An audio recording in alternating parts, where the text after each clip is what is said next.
Good evening and a very, very warm welcome to you wherever you may be. You're coming to you live now on Facebook Live, and we have got an awesome show for you guys tonight. My name is Tonci Prusac. Joining me is Craig Filer, and welcome to the birth of our newest show, The Football Fan Zone. Craig, how are you, mate?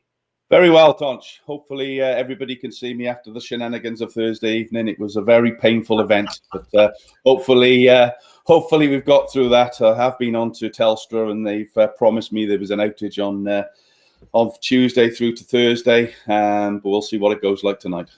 Well, absolutely. It's the Football Fan Zone. It's an opportunity for you guys to have your say, to get things off your chest. Football is a game of opinions. We all can be criticised at one time or another of having an opinion when it comes to football. Tonight, it's all about you, the fans, and it's an opportunity for you to have your say. There's a lot happening in the world of football, and at the same time, Craig, there's not a lot happening, but we live in anticipation. And even today, so much has happened, so much news-wise. And we're going to sort of, I guess we'll sort of set the scene. But really, we want you out there, the viewer, the fan, the person who has got an opinion, to really come and be part of the show. The talkback lines are now officially open, Craig. Call us on 0497 151 234. The lovely Maddie is standing by to take your phone call, and then you'll come on board. We won't see your face, but we will see. We will be able to hear you. Isn't that right, Craig? Yeah, that's right, Tonch. We're looking at ways of making it better week by week. This is the first show. I'm sure there's going to be a couple of aliens in the closet somewhere, but hopefully we can get past it and we can get through the show. And hopefully the plan is over the next few weeks, months, that we start to introduce video stuff, so we can get some of the listeners on air as well with us, which will be really exciting. But as you said, Tonch, tonight's about any of our listeners ringing in and having their say on anything to do with football. Absolutely. Look, it's right in that corner over that one. No, that way. That way over there in the top corner there, the top right-hand corner. We've got a new logo. We've got a new look. It's a Sunday night showpiece, and we're going to make this a staple. That's what we hope. We hope anyway that this is going to be a staple. And look, we need you guys to jump on board, not only as viewers, not only as active contributors to this show by ringing us up. And that number again, we're going to put that number up on the screen. There's a little ticker that is constantly going by and constantly telling us what those lines are.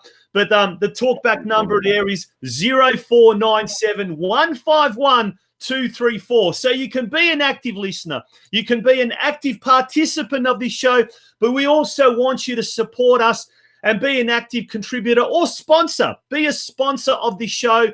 Be a sponsor of Football Out West on a Thursday at 7 p.m. And we will be with you for a long time. So what are the rules, Craig? Are there any rules for tonight's show?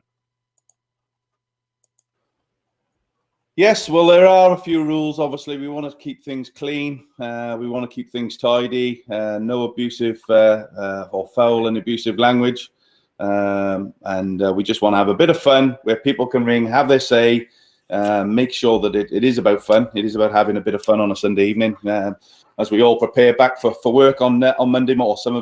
Some of you rather, gets yourselves ready for work on Monday morning. So look, phone in, have your rant, have your say. We're not going to say we're going to be able to answer all the questions, but this is an opportunity for us to just get in contact with all the listeners that we have out there and have a bit of fun on a Sunday evening. Yeah, a little bit of housekeeping. It's either that or the voice. Yeah. Oh my gosh, I forgot to record it. Oh, my wife is going to kill me. Not to worry. Not to worry. Just some. Let's do some housekeeping. 2 rules really. 1 is no swearing. Please, it is we probably hope to get a lot of kids tuning in and a lot of let's keep it family friendly. So no swearing. And the other thing is no but don't be defamatory. What do we mean by that? Don't ring up and say, "Oh, I've got a problem with such and such from ABC Soccer Club. He's stealing money, or he's putting money in his pocket, or he's selecting his own son and this and that, or daughter, blah, blah, blah." We don't want that, all right? Be constructive in your criticism, by all means. Be opinionated. Be controversial. Be whatever the word you want to be. Have an opinion. Have your say. It's all about you guys. But at the same time, we do want to be, as Craig said, civilized throughout. Now, ringing that number again, 0497 151 234. We're going to take a quick break. A word from our sponsors as well. And in the meantime, when we do come back, we'll have a we'll hopefully have our first.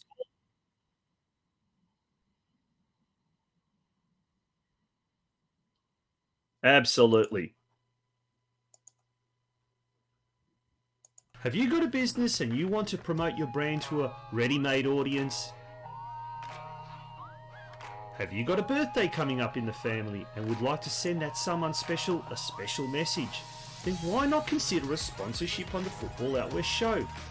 With an ever-growing audience right across Melbourne's western suburbs and the surrounding regions of Wyndham, Melton, Geelong, and even as far as Ballarat, your business or that special person in your life could become a household name.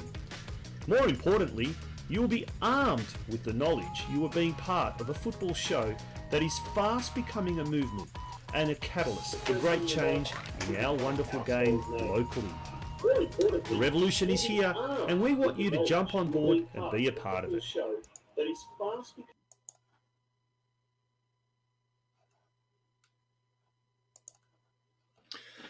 Welcome back to I'm going to really forget this name. The Football Fan Zone. That's what it's called. It's called the Football Fan Zone, and we're coming to you live on Facebook. And Craig, we may have our very, very first call already. Yeah, he's just giving us a couple of seconds, and he'll be back. So let's have a quick chat about some of the stuff that we've got that's come through today. So there's some big news today coming through regarding, or yesterday, I think it was, regarding State League One club Richmond Soccer Club, Tonci, who've decided to pull out all of their club for the 2020 season, which was a bit of a shock yesterday. And today, Keysborough Soccer Club have also announced that they're going to be pulling the plug on the 2020 season. So, look, as we said probably 6 weeks ago, there's going to be some ramifications around clubs wanting to play, not wanting to play, clubs that won't survive, clubs that will survive, and obviously these are the first two that's shown their cards as to they don't want to be part of the 2020 season. And I'm sure there's going to be a lot to be said on that about relegation. Where do they play? Do they get relegated? Is there relegation? Nobody knows that. So there's a real... You just touched on something. Will there be relegation? No one knows. Football Victoria needs to come out now. Needs to come out now and say exactly what's going to happen. If these clubs are not playing, what's their ramifications? They won't be relegated. Will there be promotion? Have clubs got something to play for this year? Or, at the end of the day, if clubs are going to lose money, then every club's going to do what Richmond and Keysborough have done. Now, Richmond's in State 1. Keysborough's in State 3, both from the southeast. Will that have an effect on the western suburbs or the northwest divisions? All of these things at the moment, there's a lot of grey matter, including with, the state government, federal government, with all of their easing of restrictions and restrictions and all of that. And it has been since day dot. People have been asking themselves, well, what does this mean? What does that mean? What's the loophole here? What's the loophole there? We can't have those loopholes. We need to know right now. So if these... Everybody needs clarity, Tonci. Everybody needs clarity. Everybody now needs to know what's happening. And are we getting that? No, because people are rightly asking themselves, is there going to be promotion? Is there going to be relegation? Is there going to be promotion into NPL 3? Is there going to be promotion into NPL? We talked about this, Craig, on Thursday. We talked about the fact that 9 or 10 out of the 14 NPL clubs have said that they don't want the season to go back up because they're going to lose a lot of money. Now, supposedly, from Thursday to now, the NPL 1, NPL 2, and NPL 3 clubs have pretty much reached some sort of a consensus or some sort of agreement with Football Victoria that they do want the season to go ahead. That's what we're hearing. Yeah. Is that the actual case? Yeah. We want to hear from people in Clubland out today. But is that first caller ready? I think he probably is. Let's get him on and see what he has to say. Who have we got on the line? Hi, it's Maxi Centric. How are you? Maxi, how are you? Good to one of our regular viewers, one of our regular listeners, and mate, you've shown that you've got the proverbial of steel by being the very, very first one to get actively involved in our show. So congratulations to you and thank you for joining us. Maxi, what would you like to bring up as your topic of discussion tonight? Yeah, so there are a couple of things that I would like to see implemented at an MPL level. Now, they are a transfer system and a loan system. I'm hoping something like this will be able to be brought into the MPL system. The transfer system, the reason why I believe it should be introduced is to obviously allow clubs to develop younger players and give them an opportunity to actually hold on to these players and have them play at these clubs for longer. Now, if these players are obviously at the level and are good enough to go overseas, abroad, or go to a larger club, then I believe the club should be compensated, rewarded for development.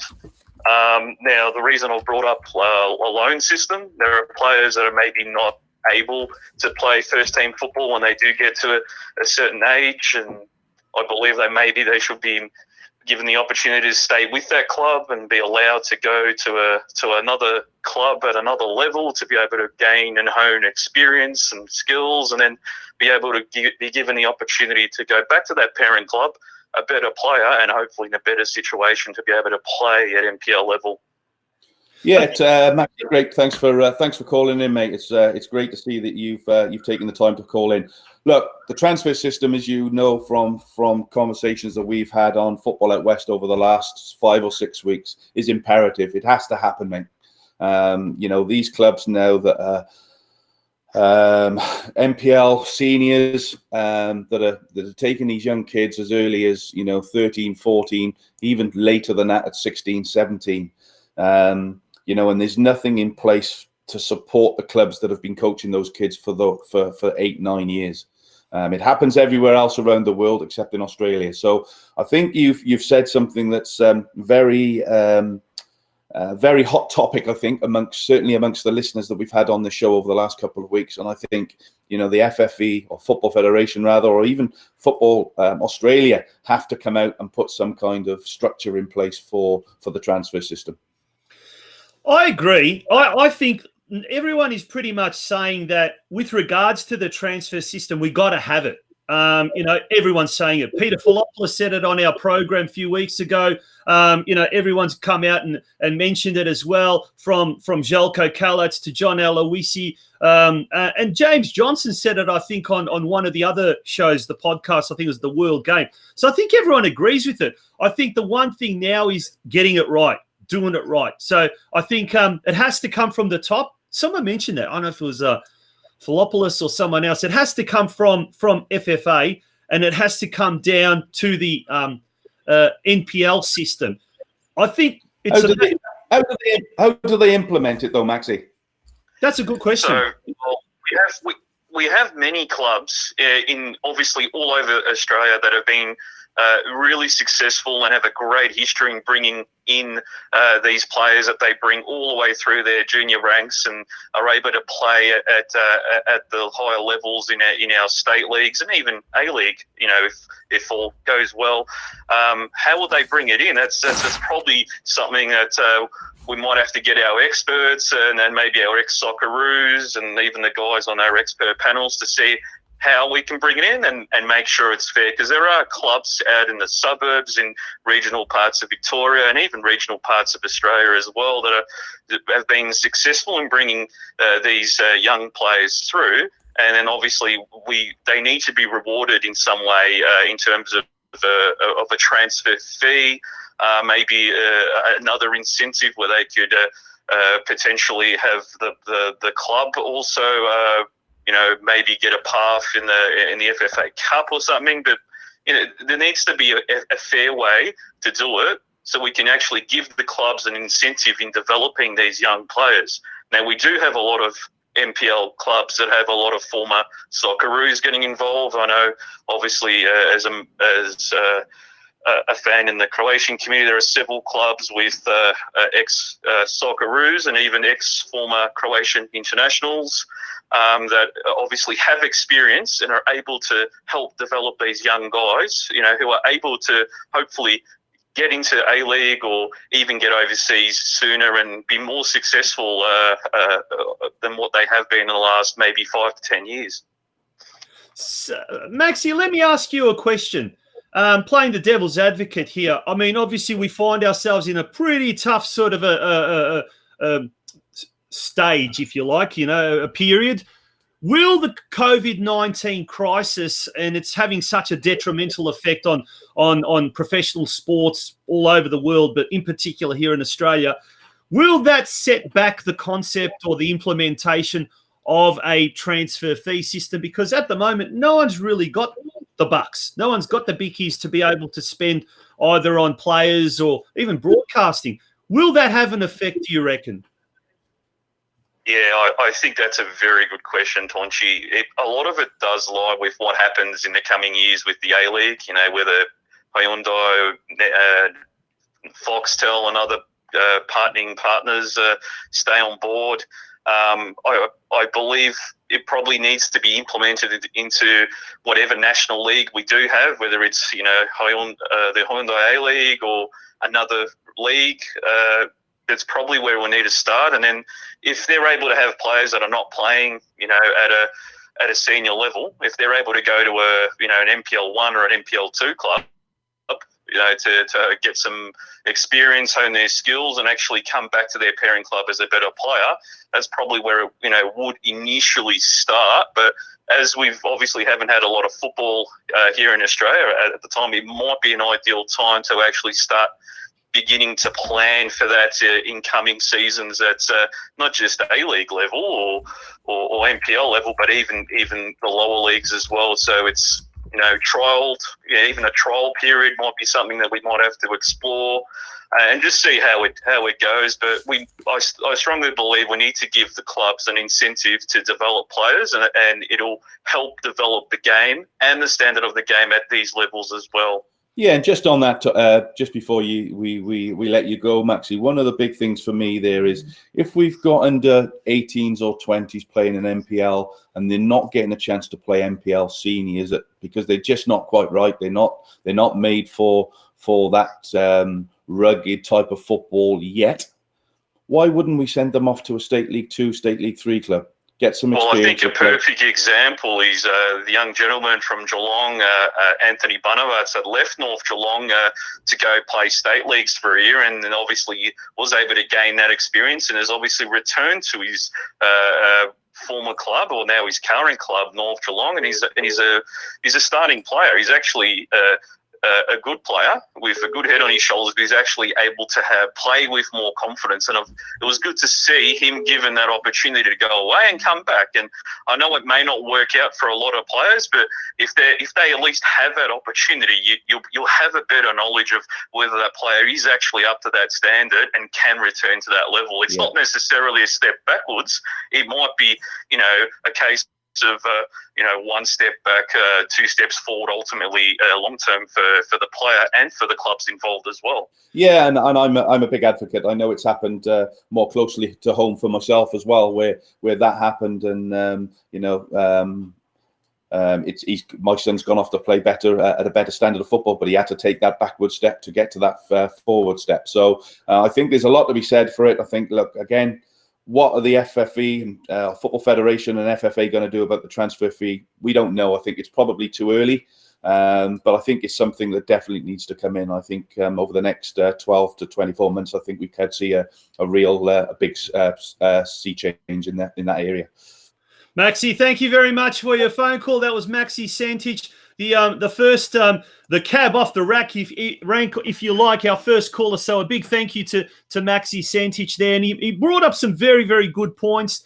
And now I'll give you that phone number again: 0497 151 234. We are getting a lot of people calling up. They're banking up. So if you can't get through that first time, do keep trying, and just keep on trying. At the moment, we've got a rather primitive way of doing things, so we've only got one line at the moment. Obviously, with all of these COVID crisis era situations and what you're not, we're obviously taking things a little bit slowly. So do make sure that you keep on trying. But it is good to see already a lot of viewers, 2 comments as well in our comments section, and 3 people ringing up. Craig, great to see we've got quite a fair bit of interest in this new concept. Yeah, look, the comments are really good. The numbers are good as well. So, look, as I said, it's a first attempt at it. We think it's got some legs, and hopefully we can become a little bit more professional with it over the next few weeks, and become bigger and better on a Sunday evening. But just looking down some of the comments here, and there's a fair bit of them. So there's a fair bit, but we'd rather you ring up. We'd rather you ring up and not put the comments. Isn't that right? Yeah, let's get them to text. Text your questions through to us at 0497 151 234. We'll write those questions down, and we've got your contact number, and then we'll call you back when the lines are free if we haven't got room at the moment. Yeah, good system. So text through your questions 0497 151 234. We don't have a time limit. We've already gone 22 minutes past the hour, but we will go a little bit longer. We don't want to drag it too much, but that was a very, very I love that question that Maxi Santich put forward about a transfer system / loan system. He set the precedent, Craig. That's the type of civilized, intelligent conversation we want to put on. Whilst we're talking about it, I do want to say something. I think one thing that the whole COVID crisis here, in the way the state governments and the federal governments have handled it, I'm not going to say I'm a fan of it or I'm not a fan of it, but what they have done well is the staged approach. Stage 1, we're going to do this. Stage 2, we're going to do that. And maybe this is something that we could do with regards to just not only the transfer system, implementing a transfer system, but also how we're going to go about fixing football in Australia, a staged approach. We may need a short-term, medium-term, and long-term approach to this, and maybe the short-term might not appease everyone, but it's as long as it's a step in the right direction. Gradually, we start implementing other stages that are going to appease everyone. Craig, thoughts? Yeah, no, absolutely, Tonci. I think it's a very tense situation for everybody. I suppose everybody wants to get back. Everybody wants to do what they love. And there's still a lot of questions need to be answered from lots of different areas, and everybody's getting frustrated. But at the end of the day, we've got to get it right. How we get it right is down to the Football Federation, not us. We can't do that for them. But they need to be coming out now and giving us a little bit more information than they are. So let's see what comes out over the next week or so. Obviously, the implications for restrictions have been released today as well. So they've been hashed a little bit. So it gives everybody a little bit more freedom. So it'd be interesting to see what Football Federation come out with. I would imagine they'll come out with something tomorrow that's going to benefit everybody in a better way, we hope. Yeah, absolutely. Actually, whilst we wait for our next caller, I'm going to quickly just talk about those step 2 easing that was announced earlier today by the state government. And in one of them, it actually says as of Sunday, the 31st of May, so that's next Sunday, straight away we're going to have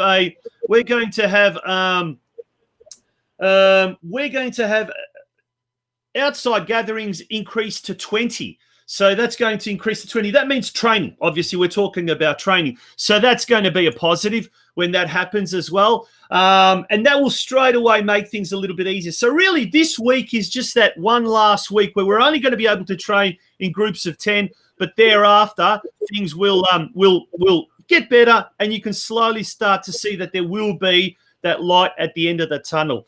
That number, if you want to contact us. Sorry, Craig. Sorry, Tonci. There were some interesting things today on that restrictions around certainly junior football, where, unbeknown to me, only one grandparent now is allowed to go to watch football, and one parent who's got to sit in the car. But I went to JB Hi-Fi this afternoon. There must have been 3,000 people in there, and it's nonsense. It's absolute nonsense. I think they're guidelines, aren't they? I think that's what they're suggesting. And remember, this is the federal. I was on the front page of the Herald Sun today. It was the Federal Health Authority. So I think that's what they're suggesting. And look, as we've seen, the states decide their own way of going about things and all doing that sort of stuff. And look, we know for a fact that all of the sporting organisations, the state body, including our own Football Victoria, have constantly been in contact with the state government and the health ministers and what you not. So there's always that constant dialogue happening. Someone did put up a comment on the comment section. I'm not going to answer that comment because we want you to phone in with your things, but they made a good point where they asked a good question. And look, there's a very, very good reason for things like that. And sometimes it's not the councils, it's not the state government. It may actually be the clubs themselves. And sometimes it's not the clubs themselves. It may well actually be parents of kids, players themselves, etc. Look, Tonci, I saw something fantastic on Facebook, and it did make me chuckle this morning. There was one guy on a beach with a policeman around him saying, "Excuse me, son, can you move? It's not safe. Can you go to Bunnings?" And that just summed everything up for me. It's we're asking people not to play football, but want to play football, but you can go to Bunnings or JB Hi-Fi, as I said this afternoon, and just be in it. It's nonsense. So don't get me started on this one. Let's get some questions in. Let's get some questions. Have we got anyone on the line, Craig? We've got our friend. I'm just connecting him through now. We've got our friend from Corio, Joey. Welcome to the show. Thank you, Craig. How you doing, mate? Very well, pal. How are you? Joey from Corio. How are you, Joey? Hey, Tonci. The news to do with football in Victoria. In my honest opinion, I do believe there shouldn't be a season with what's going on. I mean, I get how restrictions are being lifted, and that's fantastic. But I just think we should wait for next year. To be fair, I would think it's a bit safer. But if they believe that we're able to do that, then hey, I'm more than happy for it. You know what I mean? Yeah, look, I think, Joey, it's a great question. I think there's a lot of clubs feel the same way. There'll be a lot of clubs that don't want to play, and we've seen that with Richmond and Keysborough. But we'll also see a lot of clubs that do want to play because it's their income. If they haven't got income coming through the doors, then they can't survive either. So I see it from both sides. It's as we said, there's no right or wrong on this. I think everybody, in my opinion, everybody has to do what we feel is right. And if football goes ahead, then for me it goes ahead, and it goes ahead full steam. It can't go half-hearted. We can't play a season with no relegation, no promotion. If teams want to pull out, if teams want to pull out, that's their prerogative, but they have to suffer the consequences of that. I know it's tough, but if we're going to play, we're going to play. If we're not, let's not. Joey, let me ask you this. If we're going to play, things have to be done properly. Clubs rely a lot on their canteens, and if you're in the higher levels, like your state ones and your NPLs, they charge for entry. How are they going to do that with not many spectators at games? You look at clubs like Preston, who they've got one of the biggest supporter bases in Victoria, in Australia. How are they going to cope with not having supporters at their games? Yeah. You know what I mean? I know things have to be done right and safe, but we've got to have supporters. We've got to have people at games. These clubs have to create revenue. With 2 months of no football around, we need to have some level of revenue.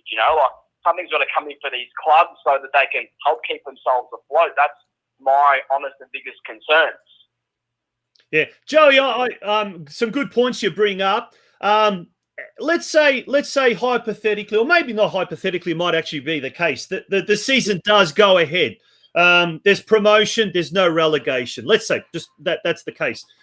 Clubs like Keysborough that we've already mentioned, Richmond that we've already mentioned, they're saying, they're going to pull out, but there's not going to be any relegation. Wouldn't it be fair that clubs like that are in some way penalised for not fielding a team, when everyone else is? Shouldn't there be some sort of, I don't know, a reward or a punishment system? Look, there should be a punishment system, because if these teams are going to pull out of the league, then they've got to face the consequences for pulling out. I mean, obviously these clubs' concerns are, look, we don't want to play because we deem it unsafe. But if they're going to go around and do that, then there's got to be some level of punishment, some level of reward. Do you know what I mean? Like, whatever the federation has to decide that, because, they're responsible for all these teams and all these competitions. But going to be honest, there should be some level of punishment. There's got to be some kind of penalty. They should say, if you're going to do this, this is going to happen. If you're going what to do should that punishment be in your eyes? To me, there should be that they should start from state five. In my opinion, if they're going to go around and pull out, either they play the league below or they send them straight to the lowest tier. Yep.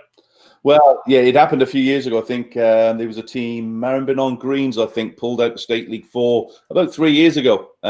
Pulled out altogether 6 weeks into the season, and then came back in and got relegated to State League 5 and had to start there again. So I think, look, it's a hot topic. Look, if anybody's got any thoughts on this, and it's a great conversation from Joey. If anybody's got any comments on this, we'd love to hear from you. Text us at 0497151234 and we'll get you on. Now, Joey, let me ask you this question. Let's say that everything is done properly. So, for example, come mid-July or whatever it is, the situation has eased somewhat. And, you can have maybe 100 player limit at your club. And there's promotion, but there's no relegation, okay? So there's still something to play for, something to fight for. Should, in your eyes, then, the season proceed? To me, there should be both. You can't have one or the other. Yeah. You know what I mean? But why not? This is unprecedented times we find ourselves in. The team's got to go down. They've got to go down. There can't be one or, in my eyes, there can't be one or the other. But why not, Joey? Why not? We're in unprecedented times. So maybe this year, 2020, is a year that, sometimes we might have to do things that we haven't done in the past. But we didn't have relegation last year. But we didn't have promotion or relegation last year either, did we? We did have promotion, but there was no relegation. Sorry, yeah. So I remember last year we had the same situation. I mean, we can't have 2 years of the same thing. I think that's just repetitive. Last year was the restructure, the NPL restructure. This year it's the COVID crisis. So I guess we're not being repetitive, are we? In a way, no, because obviously they've brought in this third NPL tier. Yep. Do you know what I mean? The way they should have done it, in my eyes, they should have called it Victorian Premier League, then gone NPL 2 and NPL 1. That's what I reckon they should have done. In my opinion, that's what I reckon should have happened. But obviously, a 3-tier NPL system does make sense, but they should have had NPL 3 be the Victorian Premier League, like a buffer league, and then go into the NPL system. I mean, whether that's right, whether that's wrong is a whole other problem for a whole other day, but I reckon they should have called it the Victorian Premier League. That's what they should have called it.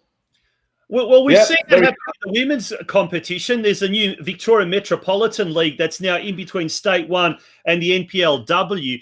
Joey, let me ask you this. You're probably referring, obviously, to the men's competition. And, the men's competition has been established for many years. Let's face it, clubs pay players, not just in the NPL, but they go down into state leagues and whatnot. The women's competition is at the moment totally amateur, as far as we're aware. Obviously, the junior competition, boys and girls, is totally amateur. Would you then, Would you, in that particular case, I've got some echo happening. Would you, in that, bear with this, Joey. Yeah, would you, in that case, allow the women's competition and the juniors competition to proceed, but the men's competition there not to be played in 2020? For me, if they're not going to play both women's, juniors, they shouldn't be played at all. I mean, it should be the same precedent for everyone, not one gets to play while the others don't. No, it's not fair. It's not fair on those teams that they go through pre-season. They bring in the players they want to bring in to alter their styles, to make themselves more of a chance of getting promoted.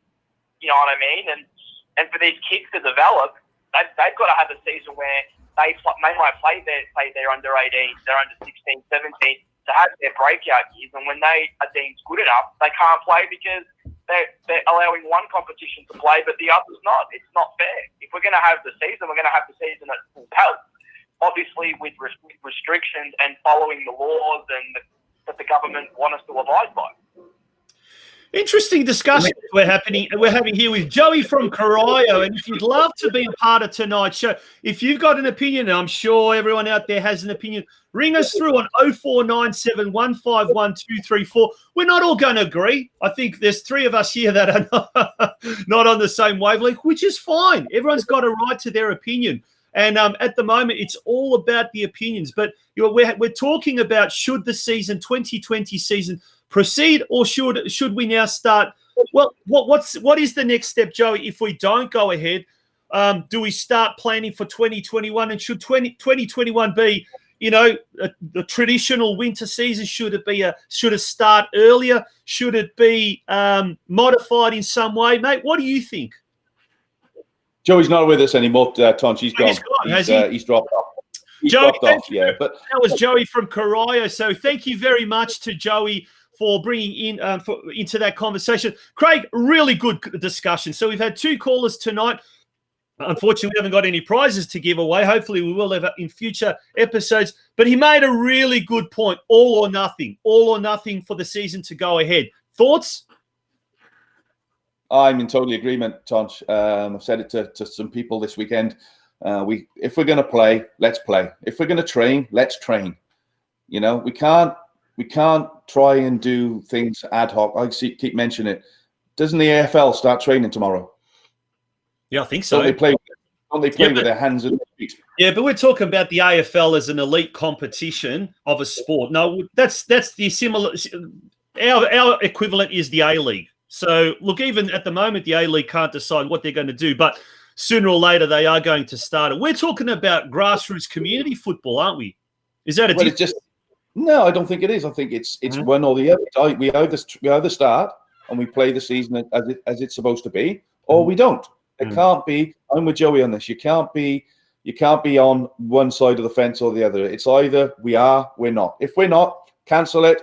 Tell everybody we're cancelling it, and everybody prepare for 2021. Again, that's just my opinion. Everybody's got their own views on football, and this is why we've created this show, Tonci, so people can ring up and have the discussions around it. Because we've seen over the last 5-6 weeks the amount of comments that come through from people, and we can't get through all those comments, and we're not going to get through any of the comments tonight because it's a phone-in show. Yeah. So it is important that people do ring in, have their say, text us your questions, and we'll do and get you on. But look, I'm for the season. I'd like it to start, but it's got to be full on. Very interesting angle there. Very interesting conversation we're having. Have we got anyone else on the line, Craig? Yeah, we're just trying to get hold of a lad. I think he wants to talk about the English Premier League, actually. English Premier League.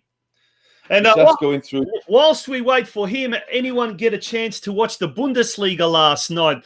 Good old Borussia Dortmund biting on the heels of a Bayern Munich, but then Bayern Munich comes out with what was it, 5-1 or 5-2 scoreline against Eintracht Frankfurt, and they're still maintaining that buffer. But I watched about the first 45 minutes of the Dortmund game, and before I flaked it on the couch. But I tell you what, those first 15, 20 minutes, the pace of the game was incredible. And I tell you what, those players look like they've been itching to get on the field. And the passing, the positioning, the movement was incredible. I tell you what, mate, I reckon when the EPL, when the A-League, when the NPL get back, there's going to be some very, very enthusiastic footballers the globe over.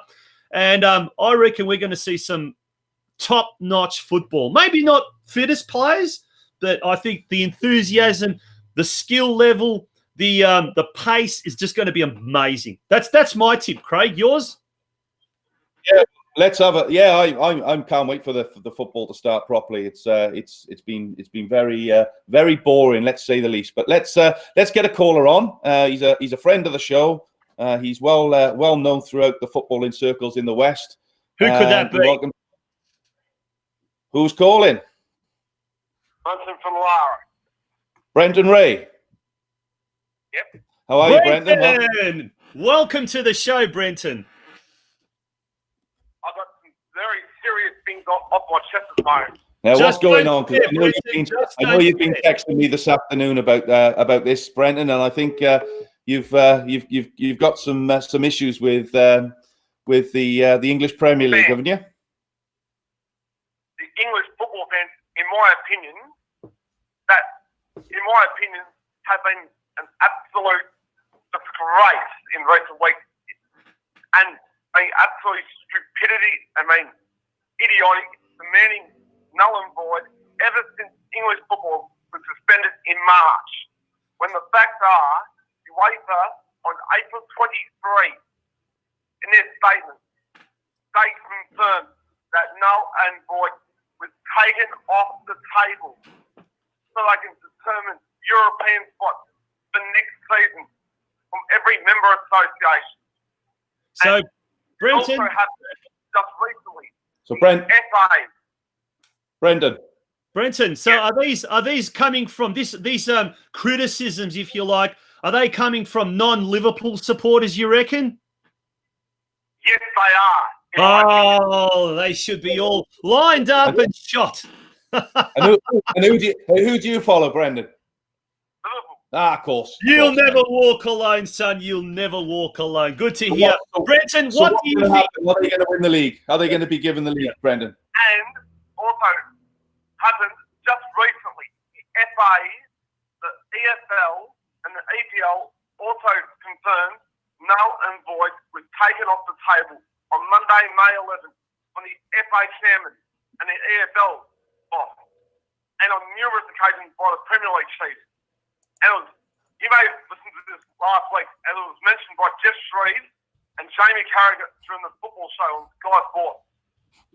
I think it's been an absolute disgrace, in my opinion, the way that non-Liverpool fans have been behaving. Now, Brenton, there's that old saying that goes something along the lines of "He who laughs last laughs last," or something along those lines. Craig, you know that, don't you? Laugh longer, doesn't it? Isn't it? I don't even know what it is. Something like that. Look, sooner or later, it's going to happen. I'm sure it's going to happen. We're seeing leagues all over Europe slowly returning, and look, there's still a lot of cases, a lot of issues.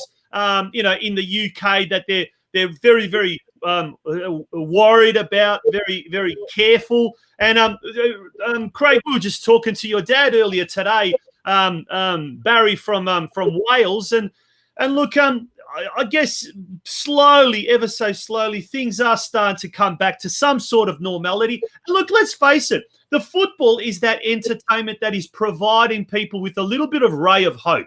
And it's, why here in Australia are they so intent on having the AFL back? All tiers of government are talking about it, or up north they're talking about the NRL.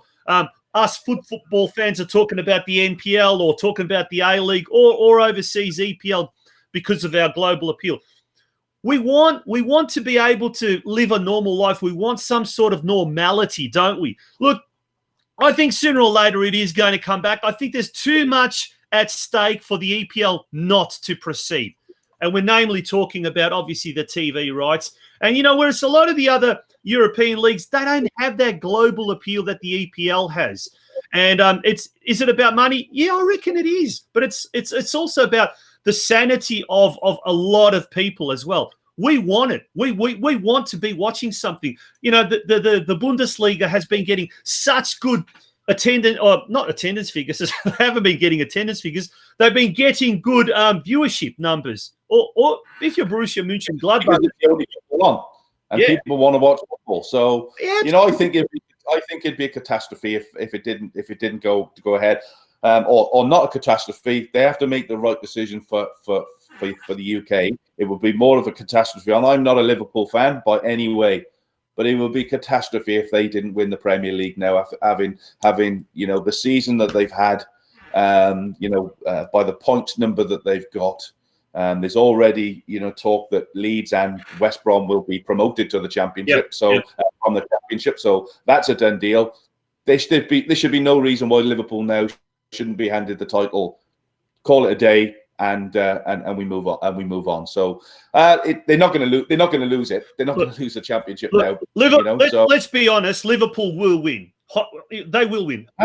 If the league was suspended now and handed to Liverpool, like some of the European leagues that are happening at the moment, they'd be crowned champions. If it wasn't and it continues, I'm sure Liverpool have got that momentum. Remember, everyone's in the same boat now. They're all coming back from this break in the same boat. So you'd be very, very surprised if Liverpool all of a sudden didn't have the players, the infrastructure, the enthusiasm, the motivation, the everything to go ahead and complete the job. So logically speaking, and I suppose I'm a Liverpool fan, so there is going to be a little bit of that emotion creeping into it. But logically speaking, Liverpool will win it this year, either at the table or on the field. Craig, do you agree with that? Yeah, no, absolutely. I think it would be, like I said, it'd be catastrophe if they didn't win it. They deserve it, and they should be crowned. EPL champions for 2020. Yeah. Now we're going to take a little bit of a break, and when we do, we're going to once again hear a little bit from our sponsors, or a little bit of a sponsor gig, whatever you want to call it. When we return, hopefully we will have our next person coming up, and that. If you want to ring through, it's 0497 151 234. The number keeps coming down on our little ticker here as well. But ring us up, that number 0497 151 234. Have you got a business and you want to promote your brand to a ready-made audience? Have you got a birthday coming up in the family and would like to send that someone special a special message? Then why not consider a sponsorship on the Football Out West show? With an ever-growing audience right across Melbourne's western suburbs and the surrounding regions of Wyndham... Give us 2 seconds and we'll get you on, bud. Yeah, even as far as Ballarat, your business or that special person in your life could become a household name. More importantly, you will be armed with the knowledge you are being part of a football show that is fast becoming a movement and a catalyst for great change in our wonderful game locally. The revolution is here, and we want you to jump on board and be a part of it. Welcome back to the Football Fan Zone. It is the new show, the newest show in our weekly stable. Remember, don't forget about our Thursday night show, the Football Out West show. Don't forget about our Tuesday night sister program as well, the Geelong Region Soccer Show on the Geelong Region Soccer News Facebook page. That one is at 6 p.m. The Football Out West show is on 7 p.m. And obviously this is now going to be a regular Sunday night treat, if you like, at 7 p.m. Craig, we've had some really, really good callers so far. We've had some great discussions so far tonight. Hopefully this is going to continue into the next few weeks. Yeah. Yeah, look, hopefully we get some more and more, we get some traction. Look, it's your show, it's not ours. We put it together, but it's your show to have your say. So, please ring in or text us with any questions you have, as Alex has done. And we have Alex on the line. Hey, Alex, how are you? Hey, thanks for Hello, Alex. How are you? Look, I just want to... First of all, I have to say I don't totally agree with the guy called before. They mentioned that if Richmond and the other club pull out, there should be a punishment. I think it's unfair regarding to that. First, because these are the only two clubs that come out currently to state that they will not take part this year's season. But the question is, how many other clubs will thinking the same, and they have to wait for FFE to come out and tell us if we have 12 rounds, if we have 10 rounds, if we have 9 rounds, or if we have promotion relegation. So it's not really fair that we are here all waiting for FFE to tell us what the season is going to happen. I personally think the FFE should have done during this time a questionnaire to every single players, how they send us always promotion and different material. They should have done a questionnaire and ask each individual player, would you consider to come back to play football in 2020 with the current situation of COVID? Question number one. Secondly, they should have let's address that, talked to each individual club Alex, and let's ask address Alex. questions. Yep. Okay, let's address Alex's comment first. Now that's a really, really good point, and we'll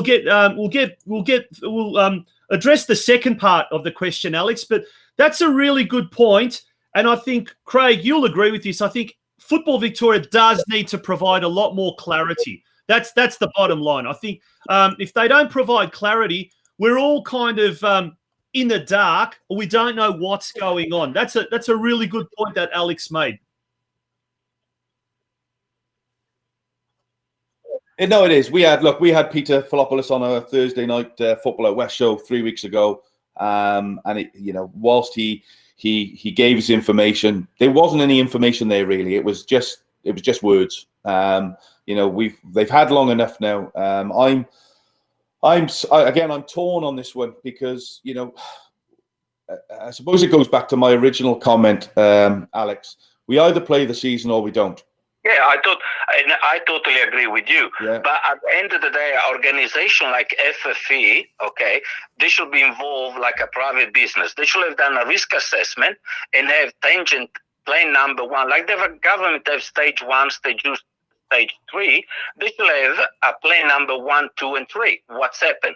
So clubs, lots of clubs are all in different situations. Lots of clubs, they have juniors, they say, let's play the juniors because if they go back to school, they're in contact anyway. Lots of clubs spend lots of money into players. And they say, but what, we're going to play a season for no reward. Not only that, but if we take in consideration that you have just signed some players, clubs, you're going to play a season for no reward, promotion, relegation. What's happened if that player that you signed, that you struggle for the last 6 months to get it to play for you, get injured in a game that's like a friendly? It's totally wrong to play for no promotion, no relegation. A club need to know that because they invest money, plus they need the money if the canteen operates, the volunteers have to be there. So there should be clarity. That's why FFE should have done from the beginning, do a questionnaire. If the questionnaire come back and players, and the other thing we have to think is how many players really, particularly at maybe a junior level, will actually pick up the phone and say, Coach, I don't want to come back because of the situation, or my parents don't let me come back. They will not tell you that. But if you have a questionnaire, and which one the questionnaire can be with the guardians, they can answer the question and say, no, I'm intended to go back and play football this year. Now, once the questionnaires are back, FFE have 60%, 65% the players don't come back, straight away, call the season off, okay? If you have less than that, then make changes or amend it. But at the end of the day, all you run at the season, like you say, and I totally agree, on the full games, promotion, relegation, even if you have to run 2 games in a week, otherwise, it's no point to do half-half just because they need the money. Yeah. You don't do things only because you need the money. You need to do things for the community and for once for the club, because lots of clubs are fed up. And if the club was smart enough, they will all get together and they say, we demand the answer now, otherwise we all pull out. And then you will not have money. Well, on your last comment there, Alex, I know that Mark Sultana, who's the president of George Cross Football Club, has been screaming out for clubs to get in contact with him over the last 4 or 5 weeks to set up, even if it was a Zoom meeting where all the presidents of all the state league team, not all of them, but maybe state league 1 and then state league 2, all got together on a Zoom call and came up with some kind of plan. Because if the clubs are not planning and the clubs are not having interaction, forget the on-field stuff. That has to stay, and that that always has to stay. But there's no downside to presidents in the situation that we're in having a meeting once a week, once a month, whatever it is, and putting together a plan for when the season and how the season will start. Because otherwise we're reliant on the Football Federation doing everything again. Yep. And I tell you what will happen in 3 years' time, everybody will be moaning, oh, we should have done this, we should have done that. And they've had their chance to do something, but then chose not to. So the interesting thing for me on the Richmond and the Keysborough is what have the Football Federation told them in terms of if they're going to pull out, what's the consequence? Yeah, the consequences of that. They must have had some kind of correspondence from Football Federation. They wouldn't have just pulled out with nothing. So again, it would be interesting to see what they've had, and if any other club has been down that direction of contacting Football Federation, say we're really unsure whether we want to continue, we want to pull out. What's the consequences? Well, look, I reckon as an individual people, players, if we will have, FFP will have put out this questionnaire or asking, you will have lots of answers, because I can guarantee you there are lots of parents that have the junior play mini rule under 9, under 10 and 11. They might think, hey, Johnny, let's not play football this year. Have a break. We're going into winter. It's too danger or this or that. Let's not play. Maybe go and do basketball instead or something like that. Okay, but if FFP don't start talking to the actual people, the community, and play the game, you can never come back and know what's the result. Are we going to wait this week and next week and say, oh, so many more teams pull out? Well, the greatest respect to the Football Federation there, Alex. They have actually sent a questionnaire out to every club asking for their opinions. I think there was around 20 questions on the sheet, and I know my local club here sent it out to all of their parents and players and coaches asking if they wanted. So I think something has gone out. So I'm not sure what club you're involved with or whether that information, but I know Football Victoria, I'm right, Tonci, have sent something out? Absolutely. We have actually seen it. I think the questionnaire, one questionnaire came the other day, but was totally different from Football Federation Victoria. But that, with the club, probably they have a communication in that regard. But it's the individual. How they send you the end of the year, the questionnaire about, would you play and these things. They should keep going with that kind of things. I think individually it's more important than the club. The club can't talk for the under 12, 14, 15, 16 for all the team. They can't, because they only will find out when they say we're back on training on Tuesday, and then all of a sudden say, gee, we only got 8 players here. What's happened to the other one? Let's call them up. I know I'm not going to come back. So that's what I tried to say, what I mean? I think that comes, Alex, I think that also then comes back down to the club themselves. And I know, unfortunately, a lot of clubs have gone into hibernation in this period, and that's wrong. I think a lot of clubs have just shut up shop and taken a holiday. And we said, Craig, right from the outset, this is the time the clubs need to be very active as far as their strategic planning is concerned, as far as their own communication to their own members and finding out what the members want. And you're right, Alex. A survey, but maybe not from the federation, rather from the clubs. I know a club down Geelong Way sent out a survey to about 280 members. And only a couple of days ago, about 30 of those members had returned those surveys. And this club has gone out on their Facebook page and said, we need these surveys back. We need to know if you guys want to come back to training so that we can start organising it. So we can't just blame federations or the clubs. Sometimes the buck has to stop with the individual player. And look, the federations are there to oversee everything, but the clubs are there to act on behalf of their members to the federation. Now, if the members themselves, the players, are not doing it, if they're not responding it, well, the problem then lies with the players themselves. So they got to be proactive, and they got to tell their club what they want. And I think there's a bit of give and take that has to happen. Now, we've got to move along, mate. What was your second question? Because that was a really, really good point, that first one.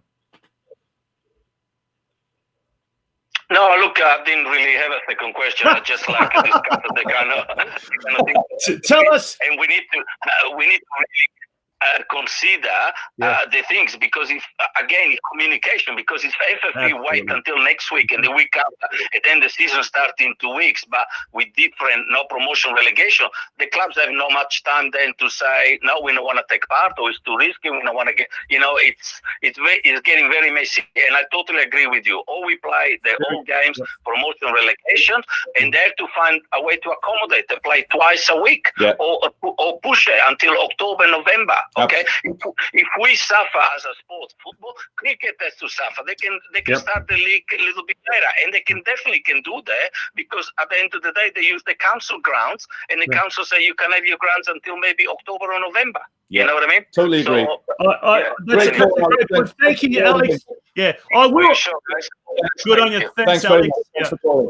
I will say one thing about that Alex did say, and we'll take one more caller after this. So if you want to text us through on 0497 151 234, we'll try and get back to the next caller on the rank. But Craig, one thing that Alex did say, and this is why I'm very adamant we need to have some sort of a competition happening, especially with juniors, especially with the kids, and also with women in particular, because there's so many other options, and also the blokes, but in particular the kids. If we don't have in 2020 any competition, a modified competition, a lot of the kids will turn to Auskick. A lot of the kids will turn to tennis or basketball, or simply, here's the big one, they're just going to lose interest, and they're just going to turn around and say, nah, I'm used to not going to training. I'm used to not standing in the cold. I don't want to play soccer next year. And I actually know of a lot. Like I've got an 8-year-old boy and a 9-year-old girl, and a lot of their friends, they've lost interest. They actually don't want to go back to training, or they're saying, oh, I don't really want to play soccer. I'd rather play basketball because it's getting cold and we can play indoors. So if we don't have any competition in 2020, we run the risk of losing a lot of participants. And all that hard work that we've done in trying to grow the sport is going to take 10 steps back. That's what I'm scared of. What do you reckon, mate? Because you deal a lot. You deal with a lot of juniors. I was going to say, you deal with a lot of juniors through your CMF soccer coaching, and you deal with a lot of young kids. So you'd probably see maybe another side of that as well. No, Alex, I think everybody wants to get back. Those that play football and are serious about the football want to get back on the field. I coached last week, and asked the guys after training what's it like to, and they all just couldn't wait to get back on there and kick a football around and see their mates that they haven't seen for 3 months. It's massively important that we start the season, but as we've said, it has to start and it has to finish, and we have to have relegation and we have to have promotion. Otherwise, done the right way. Yeah, but Alex had a really good point, and I totally agree with the man. We never found out which club he's from or which suburb he's from, but he made a really good point. Better communication is needed, starting from Football Victoria and going down. I totally agree with that. I think that is so important, and that's a non-negotiable as far as I'm concerned. Absolutely. So, let's get on to our final caller for this evening, Tonci. We've had a great response, some great calls coming in. We have, haven't we? Lots of chat. We'll try and get through a couple of those chats before we finish off. But we've got our last caller on the line. Who have we got? Miles. Good evening. How are you? Miles, which suburb? How are you, Craig? Very well. How are you, Miles? Which suburb are you from? From Sydenham. Miles from Sydenham. How are you, Miles? Sydenham Park. From Sydenham Park. No, he's not Miles from Sydenham. He lives in Sydenham. Originally from Ladle. Great. What can we do for you, mate? What's your question? To have you on the show. Well, honestly, guys, I'm really listening to the show, and fantastic. You guys are kicking off on a Sunday like this. It's great prime time and everything else that comes along with it, guys. Yeah. Brilliant. Yeah, thank you. Unless you're a voice fan. A couple of things along the FNR radio too as well, and sort of my form or idea is basically starting from the top, guys. So if we're going to start from the Victorian Premier League or say from Victoria, we should have a Victoria Premier League, State 1, and then State 2, 3, and 4, and 5. But those states from 2 down should be divided geographically, north, east, and south, and fighting all the way up to the top with 16 teams in each league. The same thing with the let's say so-called now the NPL teams. They could be as the juniors. They could be formed as a super league from 18 down to about to 13, and have 16 teams or 14 teams. But aren't they doing that? Aren't the NPL doing that in some guys with the juniors anyway, Miles? With the restructuring of the 3 leagues. Well, so you have the Super League at the top, which is effectively for your better clubs. If you mix it up, Craig. Let's say you've got community clubs in there as well. In that east, let's say in the West Conference, yeah, you've got X amount of teams from the NPL team that are in the NPL. Mix them up with the teams in the community and create your 16 teams and have your Division A and Division B for your juniors. And then it's a promotion regulation, and the same with the seniors, which basically goes all the way up through. And then, with the season at the moment as well, Craig, I mean, how do you start with it? Because you go into Bunnings and there's like 1,000 people in there, and then we can't kick off a season. I think. Sorry, Tonci, were you going to say something there? Yeah, I think Miles has hit something. He's touched on something. I think it's got a lot of merit. Okay, maybe this is not something that's going to happen immediately because, as Craig's mentioned, the NPL junior restructure this year, I think, is a step in the right direction for several reasons. I'm going to get a bit off the tangent here. Just stay with me, Miles. But the fact that the juniors have got 33-game season, so there's our first phase that's 11 games, then the season proper for 22 games. And then after those 11, the grading phase, if you like, they split off into a Super League, Division 2, Division 3, Division 4, even though that's not what they're called. But the concept of it is right. But where you said having the community clubs as part of it as well, look, I think right up until under 16 level, I think it should be open to everyone. I think community clubs, NPL clubs, and at that level, they shouldn't need to be paying a license fee. If you've got a club that's sort of higher up the tree, a South Melbourne or Heidelberg or Melbourne Knights or something, and they're asking their kids to pay, say, $2,000 a year for three sessions a week, coaching plus a TD and this and that. But then you've got let's just say, argument's sake, a Sydenham Park that are only going to charge $300, $400. They're only going to do 2 training sessions a week, but they're still part of the mix. So under 12 level, if Sydenham Park's good enough, they get to play in a Super League or a Division 1 or Division 2 or whatever the case may be. When you get to under 18 level, that's, I think, when things start to get serious. That's when you start to break off into NPL under 18, under 20, under 23, or whatever the case may be. And then it becomes that a little bit more elite, where it should really be by that stage. And if you're in a community club and your club is not ambitious enough to go into the NPL, at that stage, that's when you go on and get recruited to an NPL club. And maybe there's transfer systems. You have to start thinking about that. Yeah, that's right. But what you said is that under... Yeah, that under 12... Yeah, sorry. You've got community clubs as well that are training 3 nights a week, if not touch on 4. You do. You know what I mean? And like you said, you've got NPL clubs that are charging, over $2,500 plus for training 3 nights or 4 nights a week, which is pretty much on the same level where you've got a community club that's paying $600-700. Mm-hmm. So that doesn't work out. So you need to have that challenge for the kids in the community clubs, or an incentive, a pathway for them to go and challenge against themselves. And I'm pretty sure that even in the past, when lower clubs were playing up against your so-called high clubs like your Prestons and Heidelberg and South and Brunswick and all that, mate, sometimes they would lose dramatically to a community club, and that was embarrassing. And it gives the kids an incentive. Going back to something that the Professional Footballers Association, the PFA, came out with last year, a report about culture at clubs. And where they're saying, everyone keeps saying about, when a kid starts at a club at under 5s and goes for 10 years or so, and that's where that cultural, I guess, pool with that club is created, if you like. And that's what forms a lot of these players. That's what forms the foundations of these talented players. And look, most of those golden generations, when they were 16, 17, 18, whatever, that's when they started going and leaving their clubs. So they actually went, if not to another club, they went to the AIS or they went to wherever the case may be.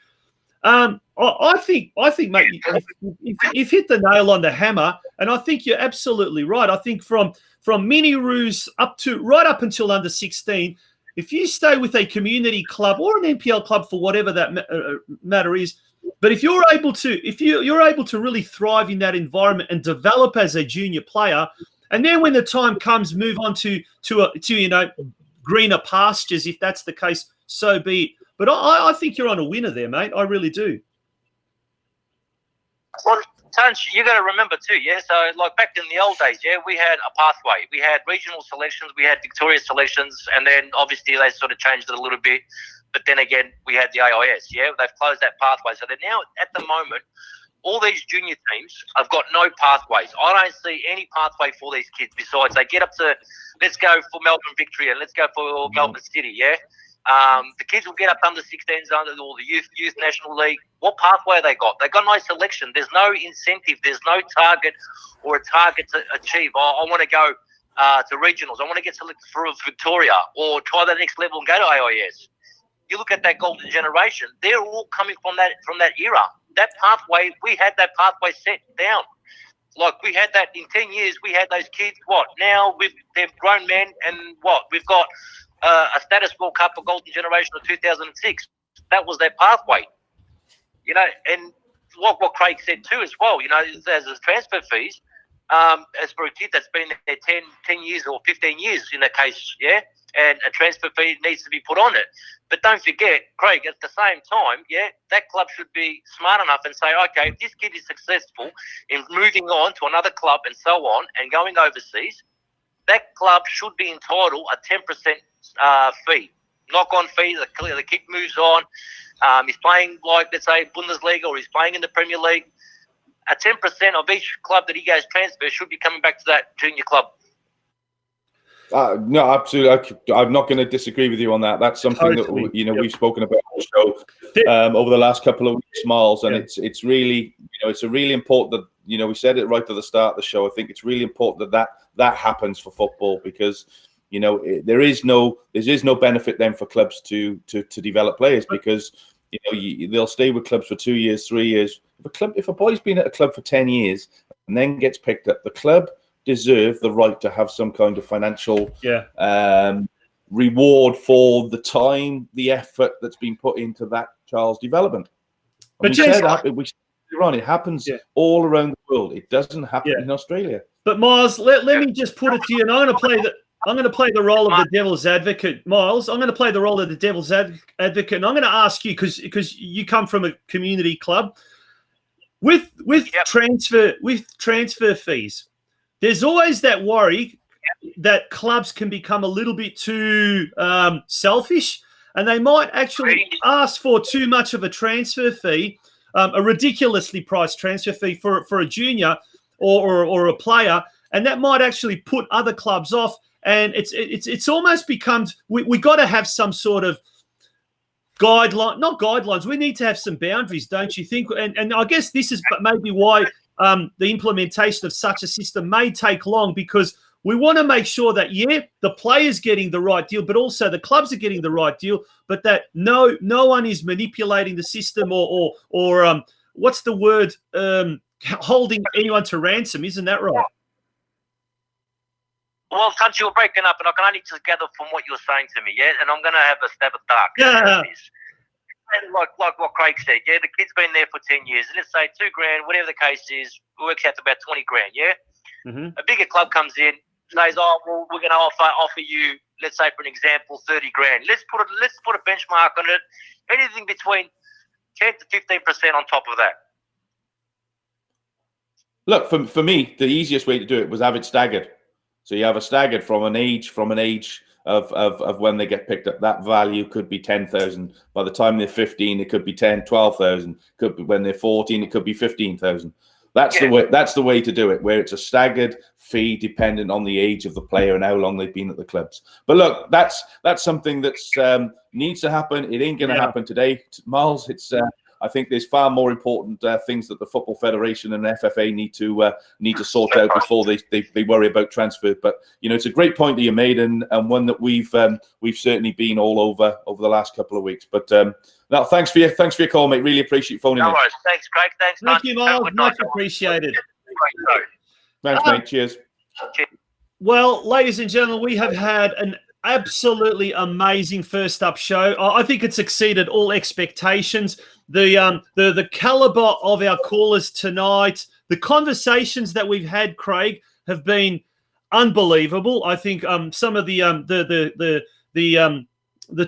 conversations that we've been having tonight have been brilliant, and it looks like Craig has frozen on us. Craig, you there? I am. Can you hear me? Yes, I can. Looks like you've frozen your picture, but we can hear you, so that's the most important thing. Mate, yeah, I'm still here. It's been absolutely brilliant, hasn't it, tonight? Yeah, look, it's been really interesting. First show up, we didn't know what we were going to get. Comments in the comment section, there's plenty of them. But look, good bit of information and discussion points from all the listeners. And yes, there's some comments there about taking too long with the answers, etc., etc. And look, this is our first show, guys. We will get better at it. The equipment will become better over the next couple of weeks. And we want this to be a regular part of the Sunday night show where you have to remember, if the season does get up in a couple of weeks, Sunday nights are going to be a perfect time for talking about what went on that weekend. So it's not just about what's going to happen today. It's what's going to happen for the next 3 or 4 months. And as we've seen tonight, plenty of discussion, plenty of debate from various angles. Everybody's got a view on football. Nobody's going to have the right answers. But that's why everybody loves the game, because everybody's got an opinion. Absolutely. Now, Craig, unfortunately, we've lost vision of you. We haven't. The cameras must be playing up, but nonetheless, we've got you by audio, which we didn't have on Thursday. So, speaking of Thursday, Football Outwear Show at 7 p.m. on our Facebook page. Before that, Geelong Region Soccer News on the Geelong Region Soccer Show on the Geelong Region Soccer News Facebook page at 6 p.m. on Tuesday. We look forward to having you again on any one of our 3 platforms. Thank you for being a part of tonight's show. We really, really appreciate it. And until next Sunday night, 7 p.m., you've blown us out of the water, Melbourne and surrounding areas. This has been absolutely unbelievable. On that note, Craig, good night, and we'll see you on Thursday. Night, Chance. Thanks for everybody for their interaction today. Really appreciate it. Good night.